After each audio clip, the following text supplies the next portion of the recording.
Hello, good morning students. Welcome to the Sun Public School online classes. We have read our Sanskrit book class 8 text book में हम we read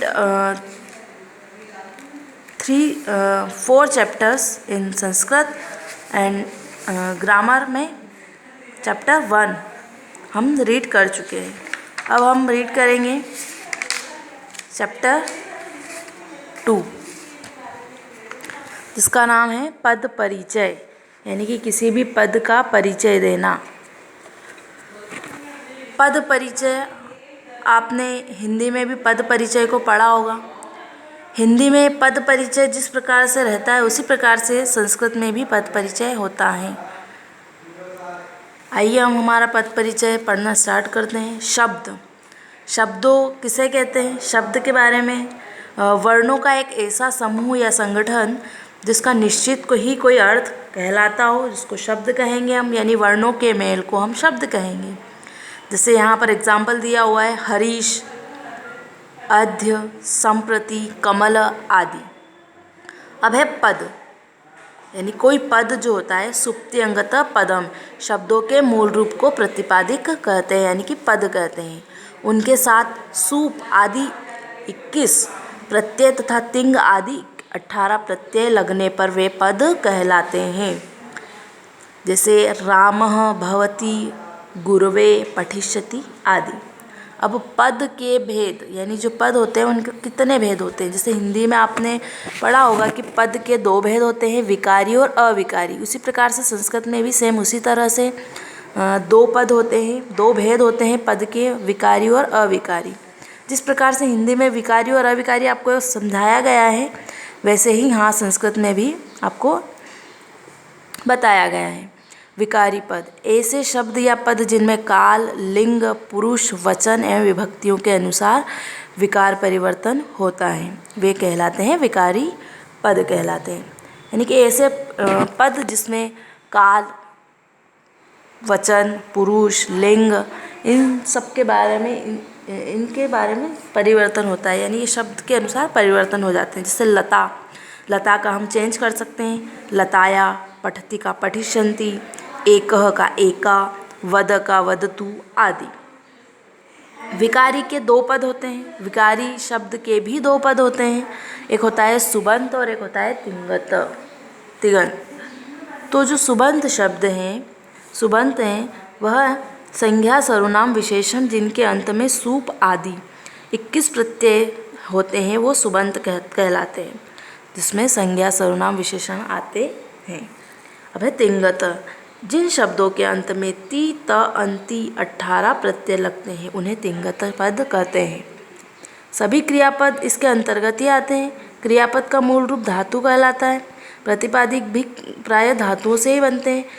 सभी शब्दों के बीच रूप धातु रहता है। भू धातु से भवति, भवत, भवन्ति क्रियापद बनते हैं। रम धातु से राम प्रतिपादिक शब्द बनता है, जिसे अगर इसमें सु प्रत्यय लगाते हैं तो हम बनता है राम, रामो, रामा पद बनते हैं। धातुओं का विभाजन 10 गुणों में निहित है।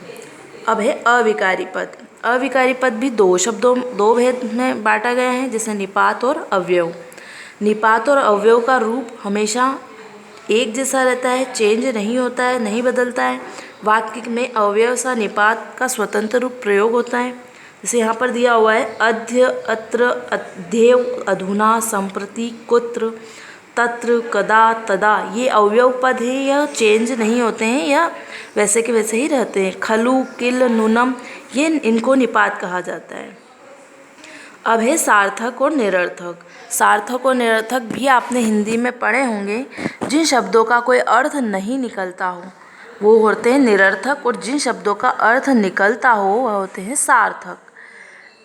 तो यहाँ पर अब आता है हम प्रत्यय और उपसर्ग पढ़ते हैं। प्रत्यय उपसर्ग आप हिंदी में पढ़ते आए हों, उसी प्रकार से संस्कृत में होते हैं। जो शब्द किसी जो धातु या शब्द के बाद जुड़ने वाले अंश को प्रत्यय कहते हैं, यानी कि जो धातु और शब्द के बाद जुड़ते हैं उनको प्रत्यय कहते हैं, और जो धातु और शब्द के पहले जुड़ते हैं उनको हम उपसर्ग कहते हैं। प्रत्यय के यहाँ पर एग्जाम्पल दिए हुए हैं, प्र, परा,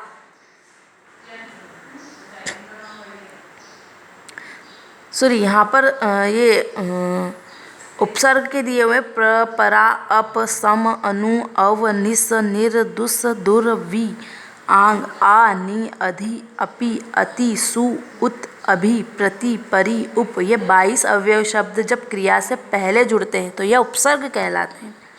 उपसर्ग से जुड़ने से धातु के अर्थ में भी परिवर्तन हो जाता है। जैसे यहाँ पर निर अगर हम उपसर्ग लगाते हैं तो निर्गच्छति, यहाँ पर एग्जाम्पल दिए हुए हैं, प्र यानी प्रभवती, उप उपगच्छति, अप अपहरति या अपगत, वि विरमति विरहरति, आ आजन्म आकर्षित, आगच्छति आनयति, अव अवतरति अवनमति, अवरोहति, निस यानी निसंकेत, निष्कर्ष, निसार। पदों का विचार करते समय वाक्य या पद से संबंधित कुछ और तत्व महत्वपूर्ण होते हैं, जैसे लिंग, वचन, पुरुष, विश्लेषण, विशेष, लकार आदि। संस्कृत भाषा की दृष्टि से इनके स्वरूप के बारे में भी संक्षेप में हमको जान लेना चाहिए। यानी कि पद परिचय के बारे में हमने अभी पढ़ा है। शब्द किसे कहते हैं, पद किसे कहते हैं, पद के कितने भेद होते हैं, विकारी और अविकारी के कितने भेद होते हैं, सार्थक निरर्थक किसे कहते हैं, प्रत्यय उपसर्ग किसे कहते हैं और उनके एग्जाम्पल हमने हमारे फर्स्ट पार्ट में ये पढ़े हैं। हम हमारे इसके नेक्स्ट पार्ट में हम पढ़ेंगे लिंग, वचन, पुरुष, विश्लेषण विशेषण, विशेष, लकार आदि की डिटेल के बारे में हमारी नेक्स्ट वीडियो यानी सेकेंड पार्ट में हम पढ़ेंगे। आई होप कि आपको पद परिचय की ये पॉइंट समझ में आ गए होंगे। Thank you.